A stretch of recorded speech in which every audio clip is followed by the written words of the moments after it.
Well, hello, that's me again. Today is April 19th, 2025. It is Saturday, so why don't I go and spoil your weekend?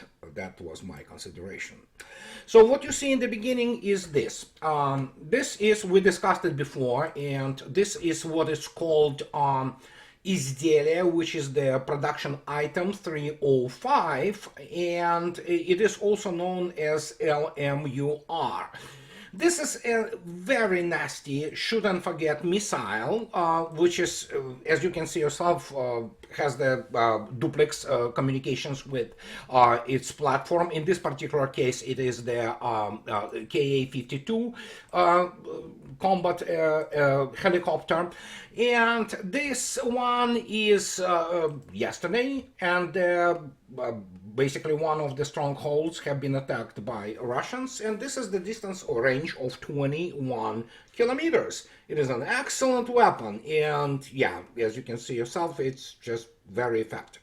Now, Russia declares the 30-hour truce. It's an Easter truce. It's the Christian in its nature, and so, but as Washington Post tells us about this whole 30-hour truce is, well, guess what? Reaction is predictable. Putin declares 30-hour Russian ceasefire. It's not ceasefire, it's truce. Well, yeah, it is ceasefire in a sense. In Ukraine for Easter, Ukrainian President Vladimir Zelensky appeared to reject the proposal, describing it as an attempt to play with people's lives.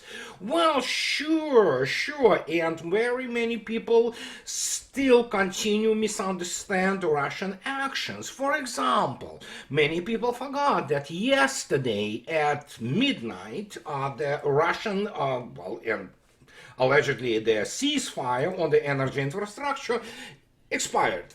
Russians waited for 30 days.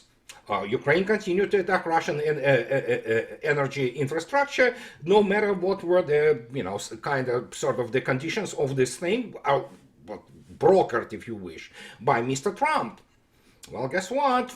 Russians have their hands untied now, and when people say that, oh, they shouldn't have done this, no.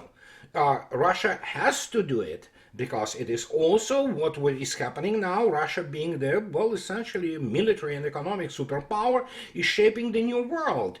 And as the result, being prudent is one of the main drivers in actually shaping it, because you want, in the end, some kind of the law, international law, be in place that at least people understand that somebody has to actually fulfill their obligations. But once it's over, then all bets are off. And this is what is happening right now. And I will be talking today about Sumy, because we have now full-blown operational access towards Sumy. But before we go, obviously those, well, I cannot call them any other name or title as war criminals. For example, New York Times, Washington Post, and all them is, they are war criminals. So when CNN declares, for example, that, there's basically the 30-hour truce, well, how to put it? I am very queasy, if you wish, when people like CNN, for example, they declare something and pretended that they somehow provide some kind of news. Really not. And so let's us kind of go further, and we have to understand in this particular case that Mr. Gerasimov, the chief of the general staff, have been accepted by Mr. Putin, and you know what? As Mr. Putin told Mr. Gerasimov, of course it is done for public, you understand. Few minutes are done for public eyes, and then of course the doors are closed, and Mr. Putin and Mr. Gerasimov discuss things completely which are beyond the touch of the, so to speak, general public, which is correct. But here what we have now. Suddenly, well, it was clear that, I'm talking about this all the time. Mr. Orban, one of those, renegade European leaders, renegade being here a compliment yesterday. He comes out and says what I've been talking about since 2014. West lost proxy war to Russia, Orban.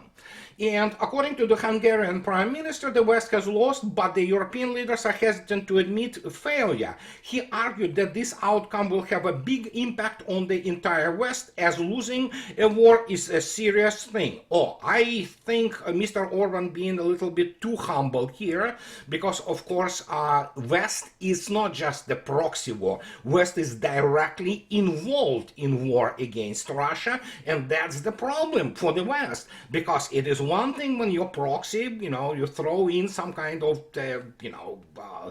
South Vietnamese, kind of guys, and they fight for you primarily, and then of course you get involved more and more, and this is exactly what happened actually with the United States and Europe, because obviously the NATO personnel is present. All technology practically today with the which is operated by the whatever is left of the armed forces of Ukraine is the Western technology.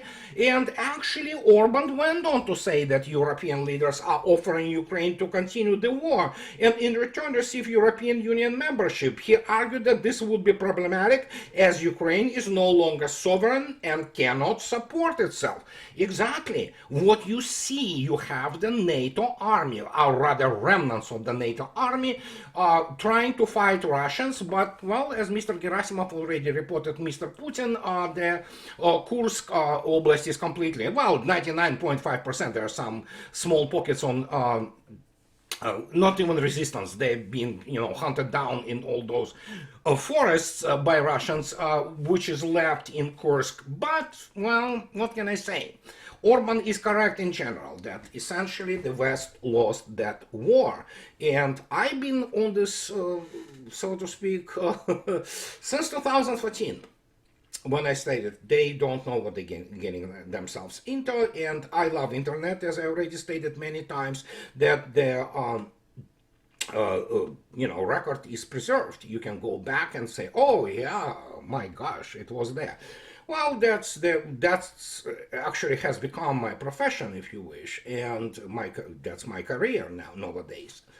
Well, geopolitical observer, if you wish. I hate the title when they say that, oh, you are a journalist. I am not a journalist. I do use news, obviously. I use what is called OSINT, open source intelligence, if you wish. And yeah, that's what I do, but I'm not a journalist. I do not report news per se. I use news just to, give you a heads up, update you.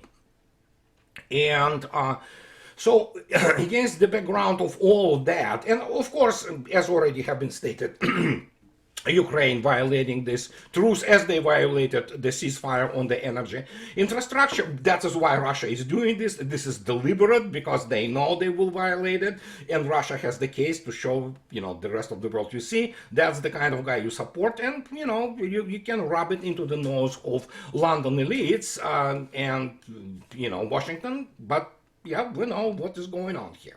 And so, however, Mr. Peskov, talking about negotiations, suddenly we have this stream of information starting yesterday that Moscow responds to Trump's Ukraine conflict timeline. I don't understand why Trump does this, but I will explain it a little bit further, but yeah, it's Trump, right? So, and Mr. Peskov explaining that Trump said, we need to move, there are deadlines, I need to resolve this or that way. I mean, it doesn't work like this, of course, but as Mr. Peskov stated that we believe that certain progress can already be stated. This progress is related to the temporary moratorium that Russia adhered to, a moratorium on not striking energy infrastructure facilities. Not anymore, it's expired. Peskov said. He added that while Moscow has honored this moratorium, the same cannot be said for Ukrainian side. And of course, yeah, Mr. Trump continues to repeat the same, thesis over and over again. We'll see what that will be. We are going to be hearing from them this week about negotiations. Very shortly, actually, and we'll see. But we want the death and the killing to stop. Yeah, it's just basically, what platitudes in the classic Trump manner, but Suddenly we have this issue, and New York Times, and again, I call those people war criminals. They are, you know what, equivalent of the Deutsche Wochenschau and, all kinds of the Nazi outlets during Goebbelsonian outlets, but hey, they yesterday, pardon me, say that Trump administration bolsters Putin with hint of abandoning Ukraine talks. This is the David Sanger. David Sanger, and for some reason, he is considered the news analyst. Really, there's no analysis. It's plain clear for everybody to see. And Mr. Orban already stated this critical part that West lost the war. Russians just are sitting back and observing how the West will decide to wrap it up, because inevitably they will have to wrap it up. And so New York Times continues that if it is not possible to end the war in Ukraine, as Mr. Rubio stated, we need to move on. Those were the stark words of Secretary of State Marco Rubio on Friday as he prepared to leave a conference of allies in Paris, warning that ceasefire deal. Again, you see, this is the difference. This is the play of the words. This is the semantics. A ceasefire deal. There is no ceasefire. There will be no ceasefire, except for this 30-hour truce, which already have been violated, and Russians are responding in kind. So, but Russians want peace. Or deal of peace. Peace deal sounds really horrible in Russian. But yeah, Russians want a peace deal. Peace. United States wants the ceasefire and preserve the neo-Nazi regime or some kind of neo-Nazi seed, so to speak, in Kiev. That's the difference. It cannot be breached. So, that the President Trump repeatedly vowed he would secure in 24 hours may not provide attainable after all. Mr. Rubio's threat raised an urgent question about how the United States would navigate the largely stalled negotiations with Russia, and about what would happen if they collapse. Well, they already essentially stalled and collapsed, because, as I already stated, the sides are on a completely different shores of the river, or banks of the river, if you wish, and they cannot breach it because there is no, essentially, the bridge which can put them, together to meet somehow in the middle, because Russians are interested in the global framework.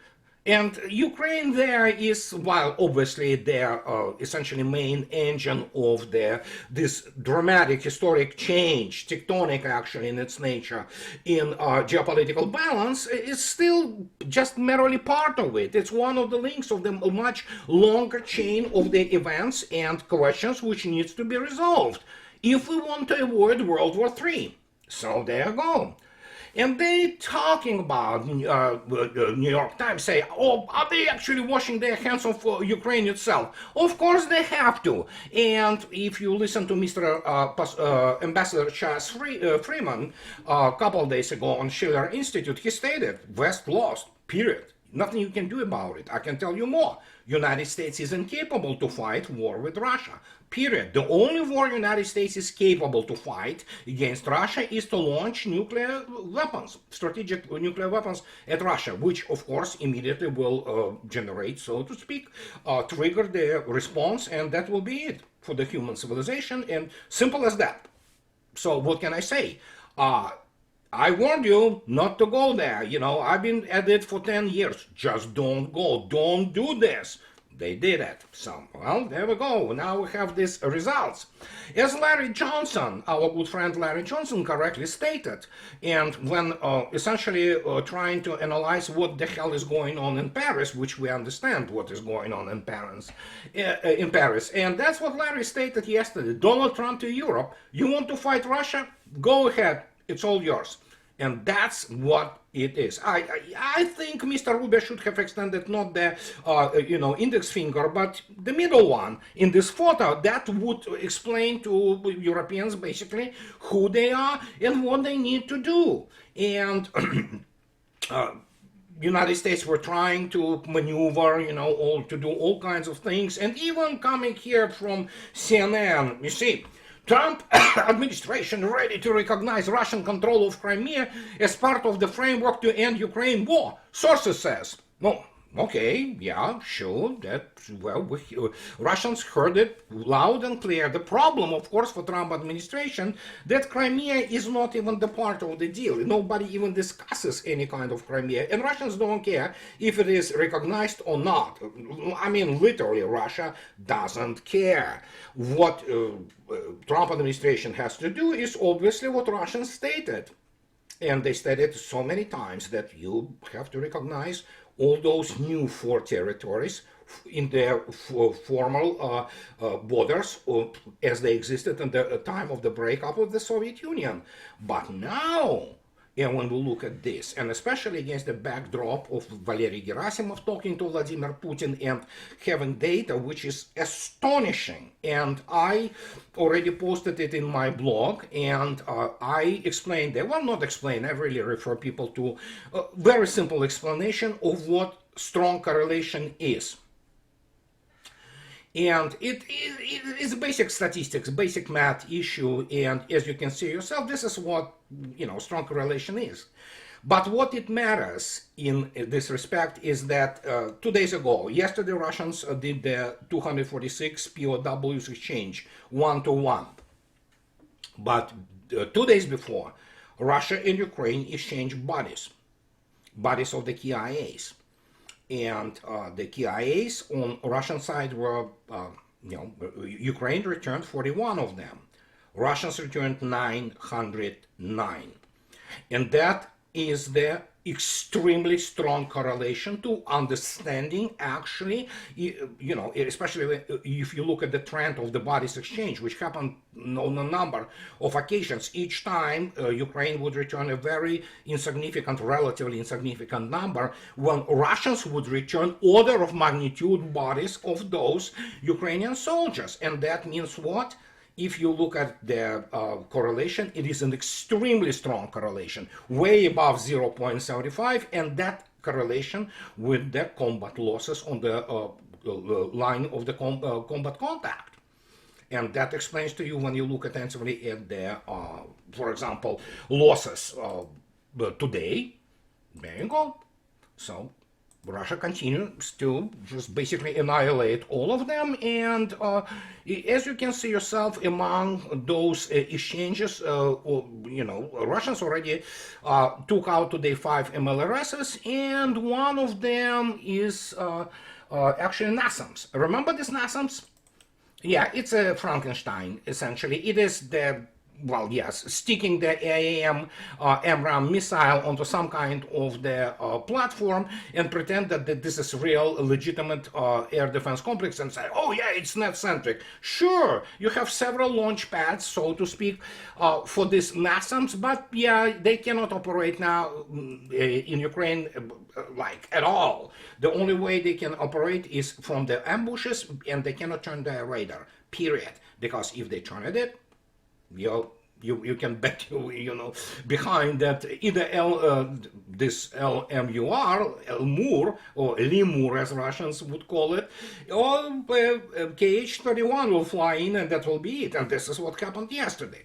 And those losses are horrendous actually on Ukrainian side, and now, after Valery Gerasimov talked to Vladimir Putin, I can give you some insight, so to speak, in terms of what do we have in terms of events in, for example, Kursk. As you can see yourself, the Kursk is completely liberated, Kursk area. We're looking at something, I lost the count, you can look it up, it's probably already 75,000 killed of the forces, Ukrainian forces which entered Kursk area. But as you can see yourself, this is Lokhnya, when you look at this protrusion, and it is underlined in red. And Yunakovka, I already spoke about it. Now we have their full-blown operational access, and Russians took Lokhnya today. Well, they liberated it. This is not Kursk area. This is not Kursk Oblast. This is Sumy Oblast. And if you take a look attentively at the map, here how it looks like in the actual map, with the scale, as you can see yourself, and you can see yourself the borders. Russians today, if you look attentively at Aleshna was liberated today, and that is it.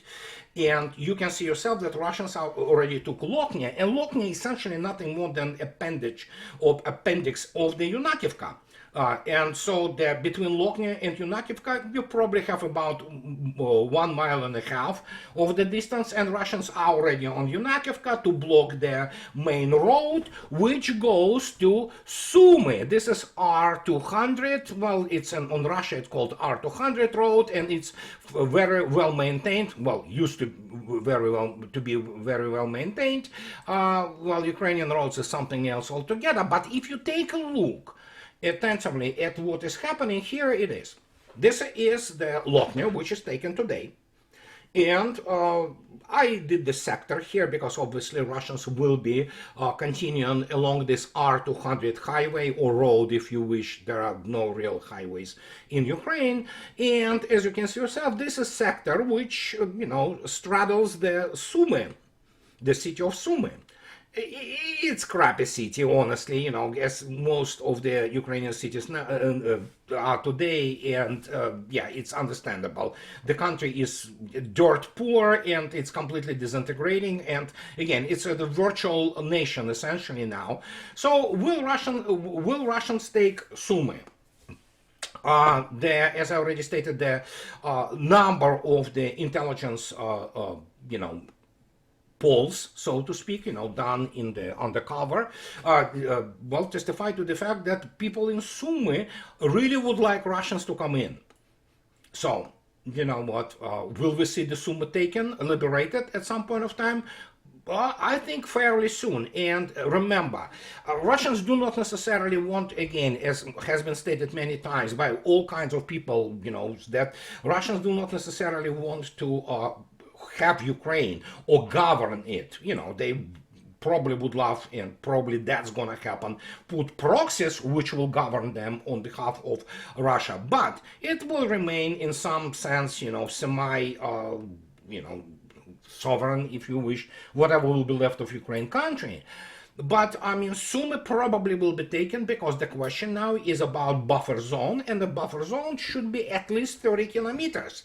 And this is the maximum range of the artillery. By the way, Russians already beginning to hit Sumy, the military installations in Sumy, using artillery, because they have the range from Lokhnya, as you can see yourself, and that's what we have, probably will have soon, the fall, if you wish to use this term, or capturing of Sumy. And this is absolutely a normal organic development of the special military operations, and Russians are in no rush to, get some deal, as many people say, which is sort of correct. Russians saw in Trump the opening that you can actually avoid World War III, because when you look at the fanatics from, let's say, Democratic Party and DNC and Biden administration and all those people, they are not jobs. They are fanatics. They hate pretty much everything about Russia.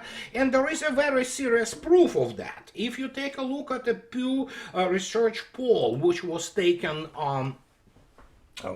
recently, just so look at this. This is what we have.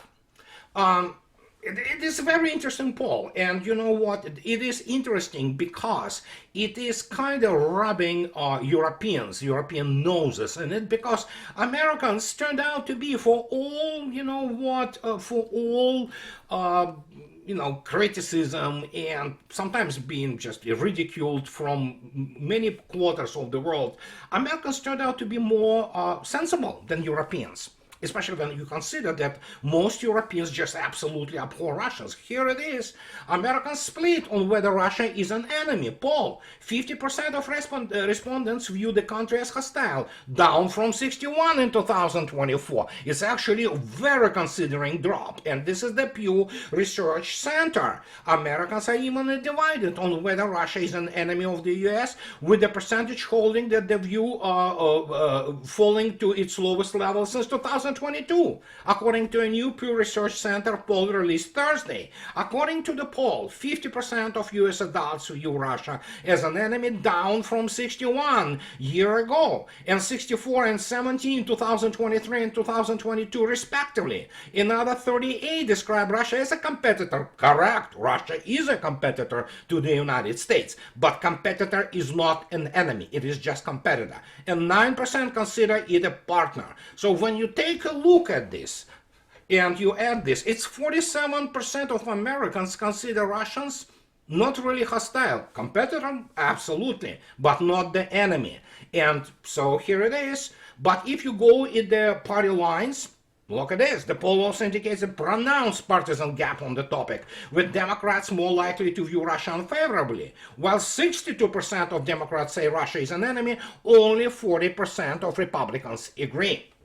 And that's the difference. Well, when we look attentively at what Democratic Party is today, well, Republicans are also sort of like that, the globalist parties, both of them. But Democrats are fanatics in their social experimentation. They view Russia hostile because Russia is a conservative, primarily Christian country, which exercises essentially the conservative values, family-oriented values. When you look attentively who were people from the Biden administration, you will obviously recall that they were ideologues which have been guided by the insane ideologies which had nothing to do with the reality of our world. And that's why Democrats hate Russians. Yeah, simple as that.